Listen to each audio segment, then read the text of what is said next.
Walking the Blunt Blade. I'm Oliver. Today, I am cooking up a storm. I am going to make spaghetti bolognese with a difference.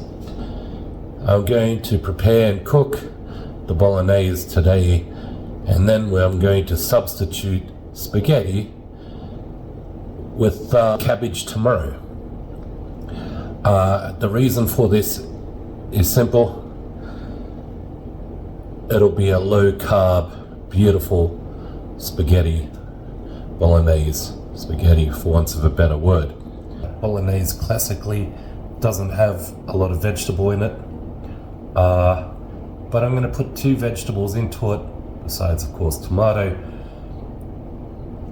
because it's healthy, and it was a good way for me to wedge healthy stuff in for the kids. The idea was back then, so they didn't realize, to prep it very small and we're going to do the same thing today. Another part of prep is of course a sharp knife and a drink. So here we go.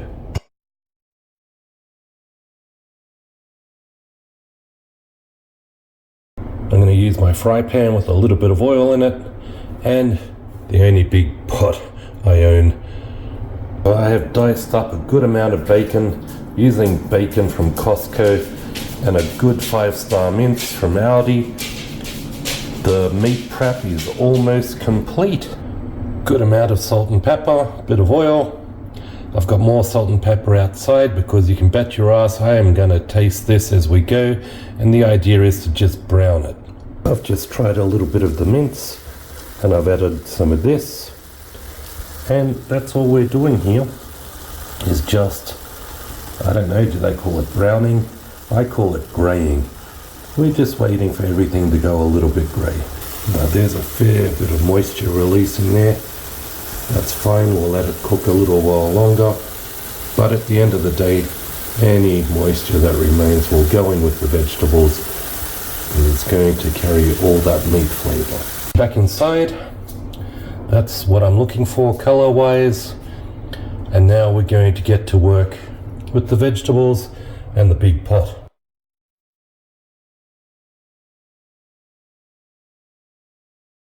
There is something about chopping that I find soothing or satisfying.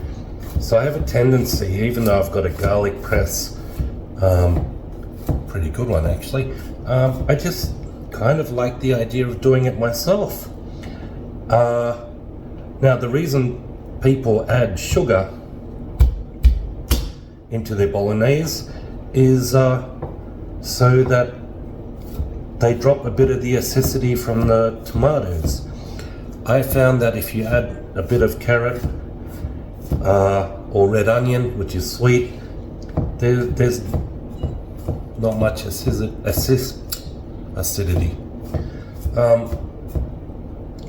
If there is, at the end of it, as we go, I'll show you, you can also, rather than add sugar, just put a squirt of tomato sauce in, which is sugar. It's good, it's sweet, it means you don't have to put sugar into it, which people have a tendency to do. But I don't like to use too much carrot, because bolognese is meant to be red and not orange. If someone serves you orange bolognese, there's something going on. The best thing to do with unused carrot is this. Starting with the onions. The reason I'm cooking in here is because I love the smell when all is said and done. And using the big pot and doing what I'm doing isn't going to create a big mess. Going to give it a tiny bit longer, and we're going to add the mushroom. Oh yeah, mushroom is in, baby. And I'm loving the smell of that already.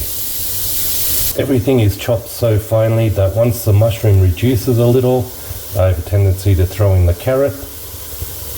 Again, looking, smelling good. I cook everything at a low heat on a natural gas stove, both inside and outside, and this really doesn't take long. have a tendency to throw in the meat and the garlic next together and just give it a good stir. Looks a little bit like this. Now remember, you don't need to put vegetables in if you don't feel the need. But classic Bolognese, my understanding is, has pork in it as well as beef. So knock yourself out. Tomatoes added, that's 2 cans. I'm also going to pour in about half a can of water and give it a mix. We are going to let that reduce, and while we do that, we're going to add herbs and anything else we might like. Normally people would use stock or beef stock. I have vegetable stock, so that'll do, and a good bunch of mixed herbs. Now I've put in a bunch more pepper because I know what I like, and a little bit of garlic powder, not much. And the fun bit for me from here on in is we just let it simmer and taste as we go. Let's have a try.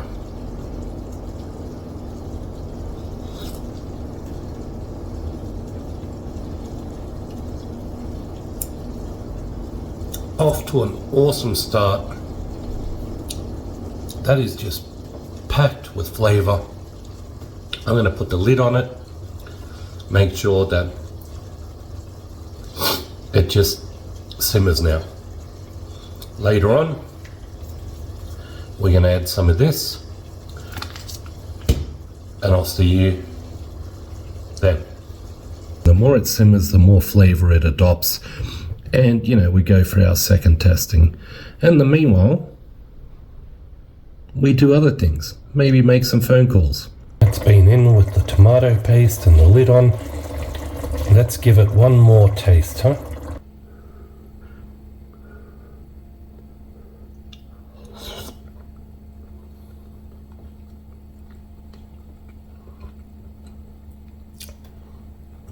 Now, to me, that is perfect. There's no requirement to put sugar in there or tomato sauce, which I don't have anyway. But that's roughly now is the time you would put it in if you found it too acidity. I will see you tomorrow for the cabbage.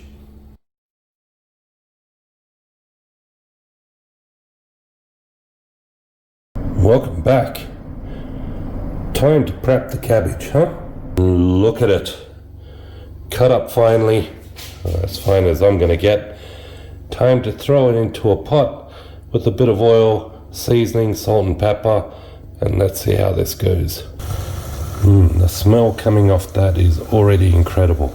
Slowly but surely that is reducing. The smell is awesome. I've decided I'm going to do the 2 half heads, reduce them separately. I want them a little bit less than al dente. Soggy is good. Once done, I'm going to add the bolognese from it to them from yesterday. And this, the cabbage, should adopt all the beautiful flavors from the bolognese. Still a little bit too al dente.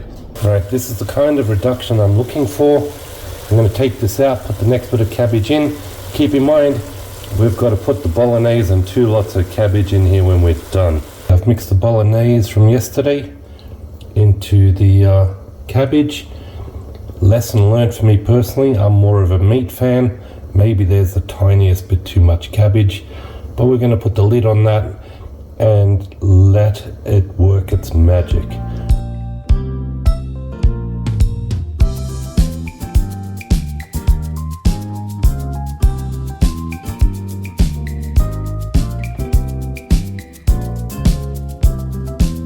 Topped with a bit of Parmesan cheese. It's going to be hot. Cheers, everyone.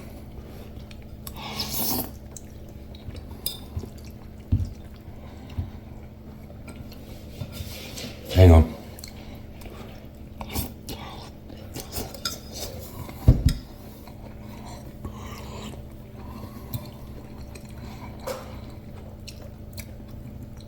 The first mouthful was so damn good I had to have a second one.